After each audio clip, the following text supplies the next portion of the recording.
express my gratitude enough for everybody taking the time out of your busy life to come and do this. To celebrate the love of my life, Eric Huber, Rick Jones. I thank everybody at the Sunday funeral for performing tonight. I thank everybody in Neon Max for getting together, and for Justin to take the time to rehearse with his Pops band, something none of us ever thought was going to happen. And I want to let you know that Justin put a video together of our life history, and I want everybody to please stay and watch the video and enjoy it. I haven't seen it yet, and please excuse me if I bawl my eyes out. But again, thank you everybody for attending. It just means the absolute world to us that you've taken the time out of your life to celebrate my husband's life. Thank you.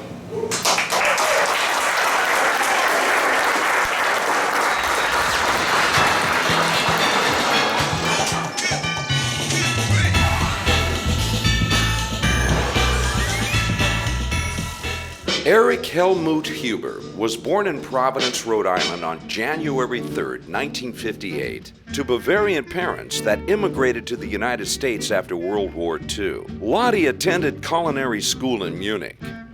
His father, Helmut Huber, served 2 tours of duty in the Air Force during the Vietnam War and retired as Chief Master Sergeant after 20 years.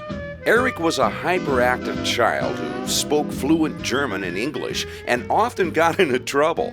From an early age, he was never satisfied until he understood a subject inside and out. Well, this guy can do anything. Hey, you show him a character and he'll give it a voice. In early grade school, the brilliant voice actor Mel Blanc did a puppet show on Eric's desk, performing all of the classic Looney Tunes characters. A moment that defined his early impression of entertainment. As a teenager, Eric swam on the Olympic swim team and was second in California State in tennis. Nicknamed Ace Huber, few people could return his serve, but eventually he gave up tennis to impress a girl who liked guitar.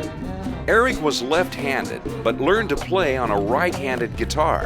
When he started, he couldn't even figure out how to play and begged the best musicians in Victor Valley to teach him. They eventually started the band Oasis, one of the Victor Valley's most popular bands. Oasis's 5 members put on the biggest concert Wrightwood, California had ever seen at the time. In June 1976, Eric took a bus to Los Angeles to join the Army, thinking the Airborne Rangers would secure him a job as a forest ranger upon discharge. Still, his ASVAB scores and ability to speak 2 languages earned him a spot in the elite 101st Airborne Air Assault Screaming Eagles.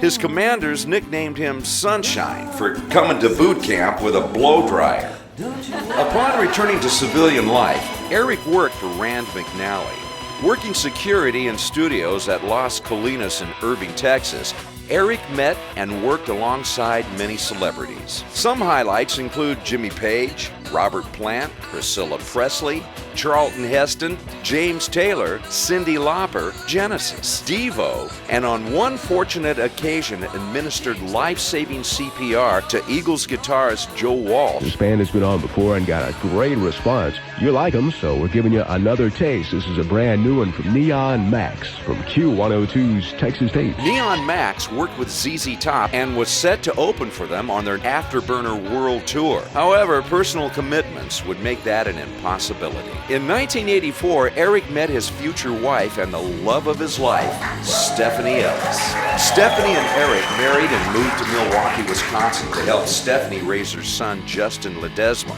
Eric quickly treated Justin like his own. Playing gigs had become a family event. Stephanie was the band's unofficial road manager when Eric and Justin took the stage. Volt House gained notoriety in the Midwest and was fortunate to open for Eddie Money, Great White, and Robin Trower, who was one of Eric's all-time heroes. In 1999, the family moved from Milwaukee, Wisconsin to Coachella Valley, California, touring as Volt House until Justin moved away to attend Musicians Institute. Eric continued as a solo act, being featured on the X Games in Aspen. He took on the moniker of Rick Jones and reformed Neon Max once more. KSBN, the Valley's Quality Rock. Peter Gabriel shaking the tree. He began doing radio DJ work in both KSPN and in the Coachella Valley at the Eagle 106.9. The likes of Cracker, Camper Van Beethoven, and Stephen Stills had no idea what they were in for. It is great to talk to you, Stephen. How are you? Hello, how's everything in Aspen, Colorado? Eric continued touring the Hollywood area, opening for bands like Uriah Heep and Tommy James and the Shondells, but also began recording and performing other styles of music for films and commercials. He began experimenting in metal, jazz, funk, pop, and house music.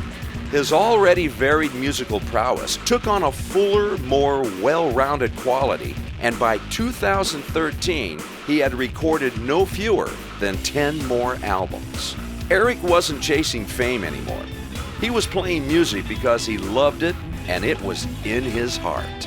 In 2014, Eric suffered 4 strokes. He was later diagnosed with Meniere-Ewer's disease, which began taking away his ability to perform. But through it all was his love of music, and more importantly, the love and care of his wife, Stephanie Huber. Stephanie and Eric together championed his disease. Eric often would say to Stephanie that his life expectancy was 11 seconds if she died first. Eric learned to play guitar and sing all over again. Upon regaining his strength, Eric's last true mission was to take care of Stephanie. She never had to lift a finger in the house that he bought her. Apart from Stephanie's love of cooking, Eric did everything else. The house was always in perfect order. He began planting rose bushes for Stephanie and, as always, remained the family's driver. The couple was making plans to renew their wedding vows after 35 years. They planned to live to be 100 together, but Eric's unknown heart issues would make that an impossibility.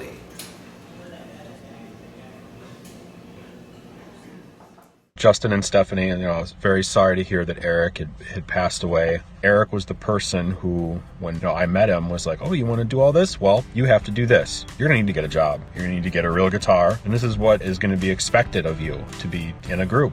I took all his advice, and I went and did it, and it put me a step ahead of everyone as a teenager. He was always very interested in giving guidance in that direction. Justin, Steph, I'm very sorry that this happened. Thanks for everything, Eric. I was a friend of Justin Ledesma's for a long time when we were young. Eric Huber, he taught us to play music and brought us up in our first bands, helped us to record and taught us all kinds of wonderful things. He was a wonderful teacher to both of us in that way. But he was also just very kind and hospitable. It was very sad and heavy heart to know that he's passed away now. But I just want to send my appreciation to the family and my love and support to everyone that loved and cared for him. Peace, y'all. Much love. Rick, you are remembered fondly and thought of often, and you're certainly going to be missed by many. So thank you for the opportunity to be your friend, to be your bandmate, and to create some incredible memories together. I hope you're rocking it out up there in heaven, my friend. My first encounter with Rick Jones was actually through a phone call. I just moved here, I think it was 2006. I think I felt a little intimidated to play with him, so he will be missed. But he gave me a great gift. I got a good friend out of it, Justin, and we're friends still to this day. Thanks, Rick, and thank you for putting me in contact with Justin. He's the best. I met Eric over 30 years ago. Haven't seen him in a long, long time. He was a huge mentor for me at a very young age. He will always be in my heart. And I know he'll always be in Meddy's. Still have a Neon Max t-shirt and an original Neon Max cassette. I wish I could be there in person. I give my regards to Stephanie and Justin, and my regards. Take care. One thing I do know for sure is that even though Eric is not here physically, I know he'll be with us all for the rest of our lives, looking over us and guiding us through what we call his life. Best of luck, Steph. Justin, have a good time. Enjoy playing his music. I'm blessed to have met Eric, Rick, whatever you want to call him. I was working in the studios at Las Colinas in Dallas, Texas, on the game show Guilty or Innocent. And I heard this melody coming afterward, and I followed it. and I found one of the greatest guitarists I've ever met. And at the time, I had just gotten to Dallas, so I didn't even have a drum kit with me. So Eric took me to buy a kit, me, him, and a guy named Larry. We started rehearsing together, and the music was amazing. But not just the music was amazing, this guy was amazing. So much so, I introduced him to one of my best friends in the world at that time, and I think him and Stephanie stayed together for the rest of their lives. Stephanie was like the light that came on, and he thanked me for introducing him, and I had a good chance to meet Stephanie's son. And in the early days, Eric really mentored him a lot in music as well. I really appreciated that time period where I needed a friend and was given a friend. And you know how deep that friendship ran. In spirit, I know you're still here with us. Thanks for the love, thanks for the music, and thanks for all you've ever done for us. When I get to heaven, I want to play with you again. I love you, Aaron. That's the truth. All right, this is Rick Jones. I can't thank you enough. I am so impressed. I love you. Thank you again, and hats off to you, man. All right, see you now. Thank you.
All right, see you now. Thank you.